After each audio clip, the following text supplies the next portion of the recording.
안녕하세요. 저는 소설 쓰는 정도상입니다.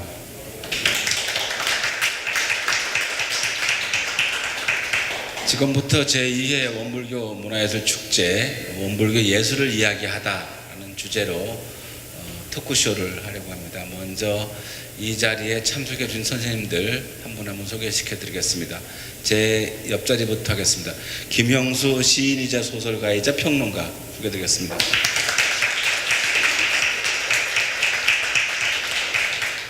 통칭 김형수 작가는 소태산 평전의 저자로 원불교에 널리 알려져 있지만 그 이전에 문익환 평전도 썼고요. 우리나라 문화예술 운동의 주요한 담론을 제출하고 이끌어 오신 분으로 유명합니다. 다음에 이철수 화가님 소개드렸습니다.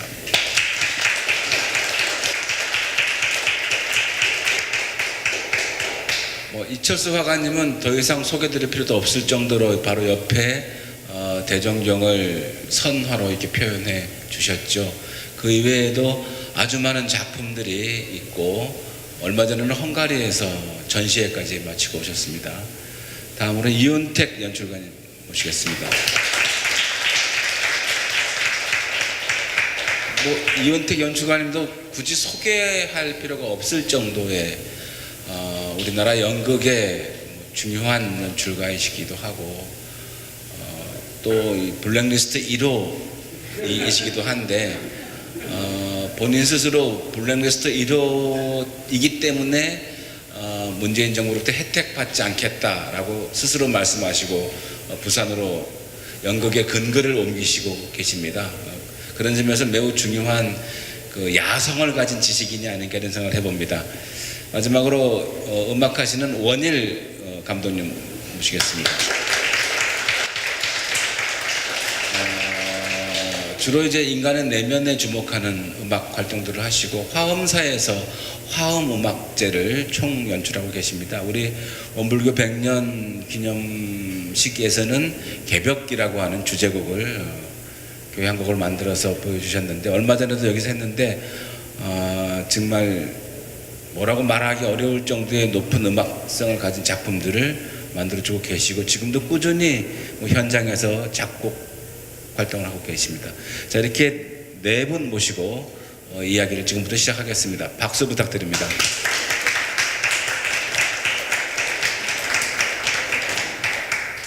우리가 시간이 2시간밖에 없습니다. 아주 짧은 시간인데요. 우리 계신 분들이 워낙 자기 담론에 충실하시고 말씀들을 하고 싶은 얘기들이 또 많이 계실 걸로 알고 있습니다. 그런데 맨 먼저는 어쨌든 이렇게 원불교 이야기를 하지 않을 수가 없어서 원불교에 관한 인연들부터 들었으면 좋겠습니다. 그런데 길게 하시면 제가 개입해서 중간에 마이크를 좀 살짝 옮겨올 수도 있습니다. 그래서 되도록이면 원불교에 대한 인연도 중요하지만 더 많은 이야기들이 남아있기 때문에 더 많은 이야기들을 위해서 좀 개입하는 경우도 있겠다 말씀드립니다. 자, 원불교에 관한 인연을 이제 듣고 싶은데 맨 먼저 또 어떻게 하다 보니까 제 옆에 김형수 작가가 있어서 김형수 작가께서 먼저 원불교에 대한 인연 그다음 소태산 이야기를 같이 해주셨으면 고맙겠습니다. 안녕하세요. 원불교에 대한 인연이 저는 먼 거리에서 바라본 것밖에는 적이 없습니다. 저희 집이요. 광주에서 영광으로 갈 때 영광 넘어가는 밀제 바로 아래가 저희 집이 있습니다. 거기에서 저는 이제 주막집 셋째 아들이었는데 저희 동네 장터가 4개 군이 이렇게 나눠지는 데라 꽤 큰 장터였습니다. 이제 저희 집이 장터의 끝집이어서 집 뒤쪽으로 보면 이렇게 이제 벌판이 하나 펼쳐져요. 그래서 그 벌판 끝에서 저는 당시에 그것이 이제 교회인지 절인지 알 수 없는 어떤 집에서 종소리가 이제 늘 들려와서 그 종소리를 들으면서 컸습니다. 그 종소리가 어떤 측면에서는 제 마음의 고향처럼 늘 이제 그 마음의 안정과 평화를 주는 것이었는데, 거기서 그러다 보니까 그 종소리만 아는 줄 알았는데 제가 그 노래를 한 구절을 이렇게 알고 있더라고요. 그래서 전에 6.15 1주년 때인가 저 북쪽하고 교류할 때 배를 타고 가는데 옆에 이제 바로 정인성 교무님이 계셨어요. 그래서 저도 노래 한 구절 압니다 하면서 제가 한 구절을 했더니 저를 딱 붙잡더니만 우리 식구네 그러시더라고요. 아마 이성적으로는 알지 못했지만 정서적으로는 아주 깊이 접촉하면서 성장했다는 그런 생각이 듭니다. 나중에 병졌을 때도 꽤 보탬이 됐습니다. 그 한 구절 노래가 뭐죠? 영산의 봄 소식이 다시 왔다. 예. 이렇게 흘러간 한 귀로 듣고 한 귀로 흘러간 노래가 이게 영혼에 깊이 새겨져 있다는 말씀을 해주신 것 같습니다. 다음 우리 이철수 선생님. 저는 오늘 1층 전시해 놓은 걸 보면서 내가 태어났을 때 이미 원불교가 와 계셨는데 그런 생각을 새삼스럽게 했는데, 제가 태어난 동네는 탁골승방이라고 삼선교 지금도 있어요. 그 아랫동네 작은 한옥에서 태어났거든요. 원불교하고 만난 것은 제가 제 아내를 만난 것하고 연치가 같아요. 원불교 다닌다는 거예요. 원불교가 뭔지 몰랐어요. 그래서 교당회를 따라다니기 시작했죠. 결혼하기 전 한 1년, 결혼하고 나서 한 1년. 그러고 시골로 옮겨가 버려서 그 뒤로는 이제 교당하고 인연은 거의 없어져 버렸는데, 그렇게 한 2년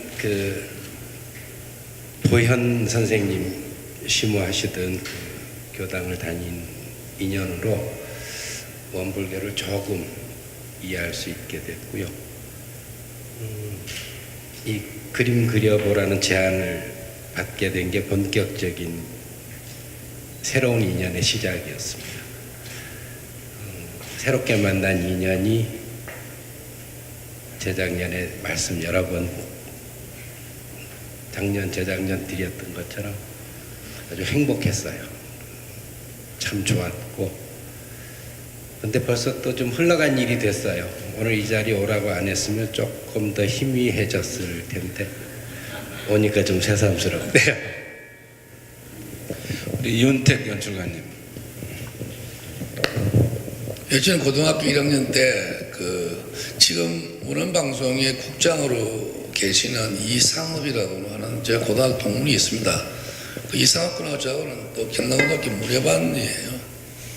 이 친구가 원불교 가자고 가면 밥 준다고, 그래서 집이 학교에서 멀리 있었어요. 그래서 자취를 하고 있었는데 그래서 갔습니다. 가서 거기 살았습니다. 한 3년 정도를 그냥 살았어요. 집처럼 살았어요. 편안하게 살고, 거기서 이제 그냥 이렇게 모여서 제가 합창단 지휘를 했는데 원불교 고등학교 우리가 했던 합창단에 가서 1등을 했어요.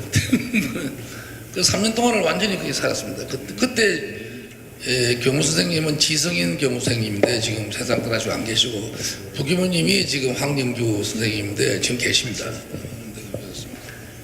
그러고 나서는 한참 지나서 2000년, 지금으로부터 한 10년 전에 한 친구가 원불교 교무를 해야 될 친구가 도망을 와가지고 연극을 하겠다고 연극촌에 와 있었습니다.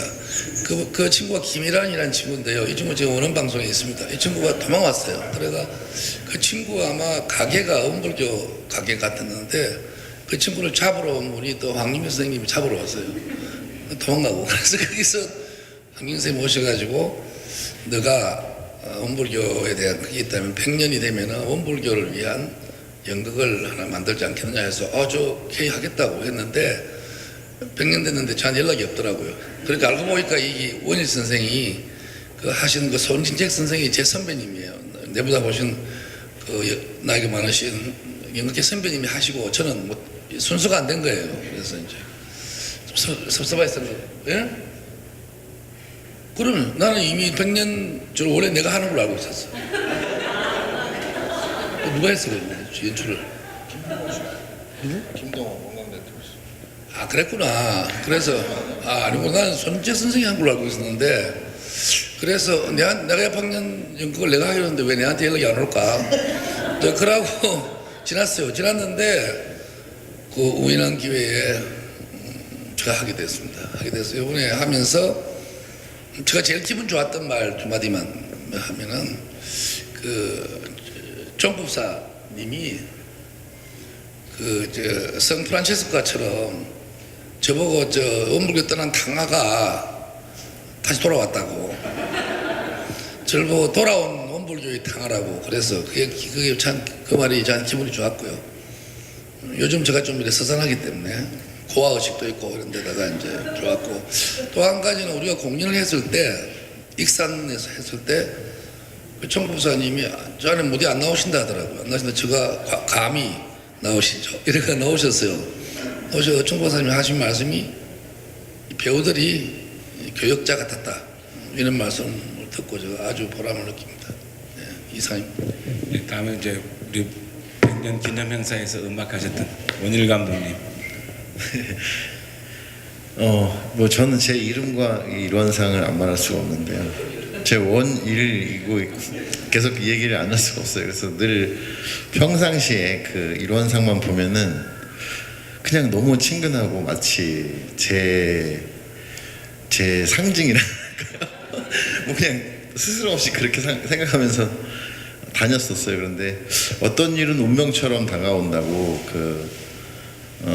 김동원 교수가 100주년에 이제 막중한 임무를 맡고서 그것도 한번 우여곡절이 있었습니다. 어떤 분한테 먼저 갔는데 그분이 굳이 고사를 하시면서 저한테 일을 좀 맡겨야 될 것 같다고 말을 하셨대요. 그래서 그분이 하실 수도 있었을 텐데 그분은 또 이상하게 어떤 이유를 못 하시고 저한테 이거를 그래서 제가 맡게 됐는데 처음에 만나서 그냥 이런 생각이 들었어요.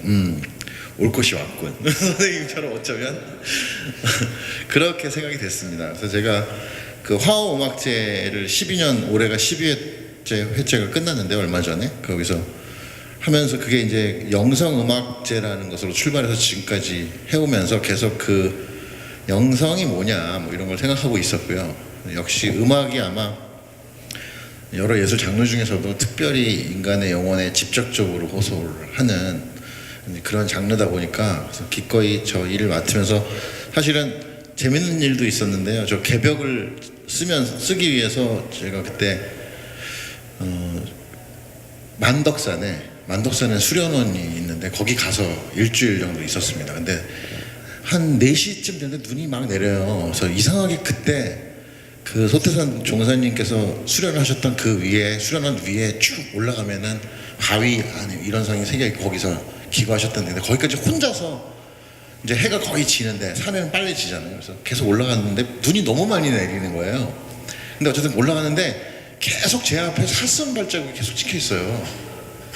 계속 찍혀 있는 거여서 참 재밌다. 근데 거의 다 왔는데 갑자기 살성 발자국이 어디도 없이 그냥 없어져 버렸어요. 이렇게.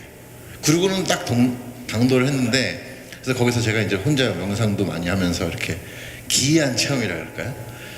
하여튼 그런 인연도 있었고 그래서 100주년 일을 벅찬 마음으로 잘 했고요. 제가 2곡을 새천년 아리랑이라는 곡하고 개벽을 초연을 해서 그 장소에서 앞으로 원불교에서 많이 활용이 되고 저도 또 다른 교회에 좋은 음악을 만들 수 있으면 좋겠습니다.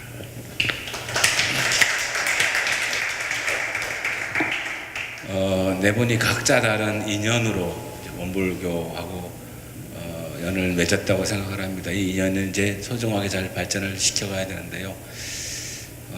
그러다 보니까 이제 원불교 관련된 작품 이야기 또 안 할 수가 없게 되겠죠. 그래서 이번에는 이윤택 선생님 이 일을 어찌할꼬 제작 후계라 그럴까요?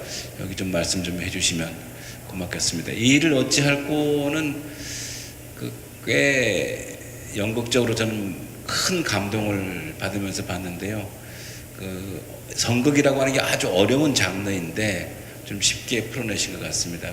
제작 후기 좀 말씀 좀 해주시고 제작하는 과정 말씀 좀 해주시면 고맙겠습니다. 가능하면 빨리 요약해서 하겠습니다. 이걸 한다 했을 경우에 저는 90%는 실패한다는 각오를 했습니다. 왜냐하면 이제 종교적인 카테고리가 있거든요. 드라마하고 좀 다릅니다. 종교적인 카테고리를 지키지 않으면은 원불교 제작 측에서 화를 낼 거라고요. 종교적인 카테고리를 지키면은 일반 관객들은 안 봅니다. 아예 안 봅니다. 그리고 또 하나의 과제가 내가 과연 나라고 하는 주체가 개입될 수 있을까? 내가 주체가 주인이 될 수 있을까? 글쓰기에 아니면은 내가 그냥 하나의 이야기꾼, 하나의 소위 말하면 천기 작가일까?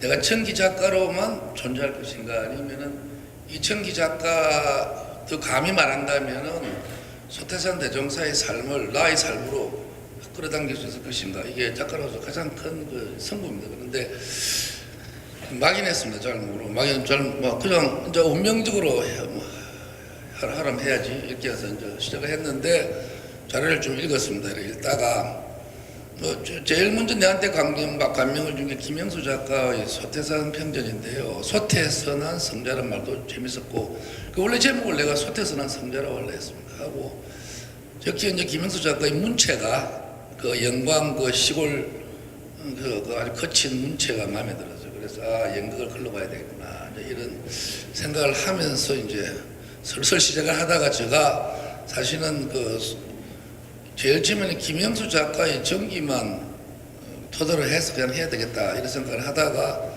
아니다 내가 김영수를 넘어서 가야 되겠다 이런 생각을 하는 게 소태산 대종사를 감히 말씀드리면 그분의 생애를 보고 제가 깜짝 놀랐습니다. 감히 말씀드리면 저하고 비슷한 점이 상당히 많아요. 일단은 독학파입니다. 제가 고졸이에요. 제도 교육을 아주 싫어합니다. 제가. 그 다음 두 번째로 결정적으로 제가 이거 나다라고 한 게 그분 책 속에 나는 책을 읽지 않는다. 처음부터까지 하면 쭉 훑어보면 안다 이런 말이 나와요. 경제를 가져오라고 하면서 제가 책 읽기를 그래 읽거든요. 제가 대단한 독서 강의를 하는데 그냥 이렇게 읽상 읽습니다. 이래. 그러니까 읽으면서 책을 읽는 것이 아니고 내가 생각해왔던 것이 다른 사람은 어떻게 생각할까 확인하는 과정이에요. 사실은. 그 확인하는 과정이었는데 소태산 대종사께서도 그 과정인 것일 것 같았어요. 두 번째가. 세 번째는 또 보니까 이 기갈이 나는 이 점이 이제 가장 중요한 생각하는데 대단한 광대 좀 넓을 광 근데 광대의 기질이 계셨어요. 이분이 작사도 하시고 심지어는 우리 전통에 대한 좀 어설프겠지만 다 하시는 거예요. 이게. 그래서 우리 전통에 대해서 굉장히 노래도 하시고 깔깔대소이라는 것도 나오시고 이래서 내가 알고 있는 내가 원불교 교당에서 배웠던 그 깔끔한 도시적인 원만 동그랑땡 있고 아무것도 없는 그게 아니었어요. 그게 아니고 굉장히 풍성하고 굉장히 여유로우시더라고. 그래서 기질적으로 내가 봤구나 이런 생각을 했고요. 또 하나는 저는 원래 태생불교입니다. 제가 우리 어머님이 백일기도회가 난 저 자식이거든요. 제 원래 꿈이 우리 어머님이 이래 꿈을 꾸는데 눈이 크고 막 창을 든 붉은 장삼을 입은 웬 그런 처성사자 같은 사람이 툭 내려앉아가 절 나왔다는데 그 사람이 알고 보니 양산 통도사에 절 지키는 남문을 지키는 사천왕이었어요. 제가. 저는 옛날부터 난 절에 가야 되지 않을까. 나이가 들면 나이가 50이나 되면 절로 가서 중이 돼야 되겠다. 이런 생각도 하고 그랬는 차에 그래 보니까 그러면서 저는 나름대로는 종교에 대해서 특히 불교에 대해서 생각을 좀 했습니다. 내 생각이 지금 불교가 아니었어요 일단. 그래서 저는 옛날에 그 고등학교 다닐 때도 처처불상 사사불공 이거 하나밖에 제가 귀에 안 들어갔어요. 그거 하나만 알고 있었어요. 그러다가 요번에 이제 그 책을 쓰려고 하다가 금강경하고 태극 뭐 모든 종교를 그 서태산이 하신 말씀 있잖아요. 색적시공이나 뭐 태극이 무극이나 다 하나다. 심지어는 서양 종교까지도 다 하나다라고 하는 말씀을 딱 듣고 일체유심조 원효하고 딱 맞다는 생각이 들었어요. 그래서 저 나름대로는 이건 앞으로 좀 검증받아야 될 우리 종교학 하시는 우리 교수님도 신 교수님 와 계시지만 저는 이게 핵심이라 봤어요. 그래서 이게 불교다 저는 한마디로. 그리고 원불교는 원자대로 된다. 그냥 불교다. 저 인식론의 차원에서는 불교가 요구하는 그 이런론을 그대로 확증했다. 이 이런론은 서양의 이분법적인 이원론하고 다른 이런론이다. 이거는 확실하다 하는 것이고요. 또 하나는 그 우리 문학가들한테 가장 큰 신앙이 뭐냐 하면 미륵신앙입니다. 사실은 문학가들한테는 미륵신앙이 제일 높은 신앙이에요. 그게 우리 함흥 동국무당 조선 창세가 나오지 않습니까? 구시거든요. 그래 우리나라의 정신사는 미륵으로부터 출발한다는 거죠. 그러니까 석가 이전 세계, 석가 세계가 오면 벌써 싸우는데 미륵 세계에는 싸움이 없는 하나의 세계. 이게 이제 우리 예술가들에게는 꿈인데 그 미륵 사상이 쭉 이어져온 거죠. 이어져 와가지고 1937년도에 그 대종사께서 익산 총부 그 개도하실 때 하신 말씀 있지 않습니까? 그 말씀 속에 미륵이 나온다고요. 그 미륵이 결국은 그 동학이나 정상교나 동학 정상교 이전에 저는 우리 굿이라고 봅니다. 굿. 우리 굿에서 비롯된 한국적인 그 사상이 딱 미륵이라는 것으로서 들어와 있구나 하는 거. 그러니까 가장 한국적인 그 샤먼의 사상하고 불교의 유식론하고가 딱 만나서 완성됐다는 거죠. 그래서 저는 종교사적으로 거의 완벽한 종교라고 봅니다. 저는. 그래서 이게 그런 점에서 잘 맞물어지지 않았느냐 하는 점에 대한 확신이 있었고요. 또 하나는 누군가가 우리 단원이 묻더라고요. 정상교 단원이 물었어요. 왜 원불교는 이렇게 발전하고 왜 정상교는 좀 그럴까요? 동학은 왜 그럴까요? 해서 제가 대답한 게 정상교는 지나치게 신비화되어 있고 동학은 지나치게 관념적이다. 천도교가 천도교는 지나치게 생애상학적이다. 그리고 정상교는 지나치게 좀 신비화되어 있다. 그러나 원불교는 일상 속으로 스며들어갔다. 저는 그렇게 생각합니다. 일상 속으로 스며들어간 것은 역시 이제 여성 교무님들의 확실한 역할 때문이라 생각하는데 일상으로 들어갔기 때문에 원불교가 성공한 것이 아니냐 이런 몇 가지 단서들을 이제 이번에 글을 쓰면서 제가 확인한 거죠. 했기 때문에 제가 쓸 때는 대단히 죄송한 말씀이지만 소태산 대종사님을 그리면서도 그 소태산 대종사님 그 안에 윤택이라고 하는 나가 딱 숨어 있었습니다. 그렇게 해서 썼기 때문에 저는 아주 제 대표작으로 제가 오히려 그 원불교의 언덕을 입어서 저 창작이 좀 더 고양되지 않은 그런 행복한 생각을 합니다. 이상. 사실 익산은 미륵의 땅이죠. 백제무왕이 미륵사를 만들었고 그 위에 미륵산이 있고 그 용화산이 있습니다. 용화산은 미륵 부처님이 오셔가지고 이렇게는 평등한 세상을 용화세상이라고 하죠. 익산 총부를 한번 물어봤더니 진짜 명당은 미륵의 눈길이 떨어지는 곳이다. 미륵산에서 미륵의 눈길이 떨어지는 곳이 익산 원불교 총부 자리다. 저는 그렇게 생각을 했습니다. 그래서 우리 원불교 자리가 제가 요새 소태산 마음학교에 미서에게라고 하는 편지를 쓰고 있는데 원불교 총부가 바로 미륵의 서쪽이 아닌가. 우리가 가야 할 어떤 곳이라고 저는 생각을 해봤습니다. 자, 다음에는 우리 이철수 화가님 대종경의 내용들을 정말로 아름다운 선화로 이렇게 창작해내신 이야기를 한번 들어보도록 하겠습니다. 이 그림 얘기 다시 하게 될 거라고 생각을 안 했는데 한 번 더 해주세요.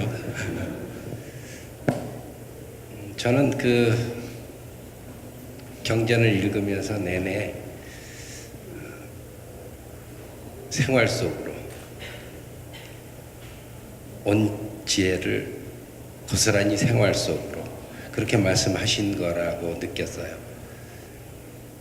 그리고 그 이윤택 선배께서 지금 말씀하신 것처럼 누구나 그 어떤 입장에 서 있는 사람들에게라도 아주 놀라운 지혜서로 대종경이 있다고 저도 생각하고 거기 다 공감하는데 이 좋은 게 왜 아직도 여기까지밖에 못 왔을까 하는 생각을 떨쳐버리기 어려웠어요. 말씀하신 것처럼 증산도 이겨먹고 동학도 이겨먹은 셈이긴 하죠. 현재 결산으로는. 그리고 이렇게 판단해 주신 것처럼 지나치게 관념이 되어 있거나 신비화해 있거나 하는 진단도 다 옳다고 생각해요. 그러면 이렇게 정답만 담겨 있는 원불교는 지금보다 훨씬 더 커져서 더 많은 사람들의 공감을 또 얻어야 당연한 일이기도 할 텐데 또 정작 거기까지는 가지 못하고 있고 많이 힘드는 거죠. 불교인가 하고 보면 불교만은 아니어서 선배님은 그냥 원자 띄워도 좋다고 하셨는데 한자 뗄 거면 불자를 띄는 게 낫지 않을까. 저는 그런 생각을 한 적이 있었어요. 주변에서 계속 그 불교의 한 지류쯤으로 인식하고 싶어 하는 사람들도 계셨으니까. 근데 다 같다고 하기에는 뭔가 좀 달라요. 한마디로 요약하기 굉장히 어렵지만 그걸 유불도를 두루 담아서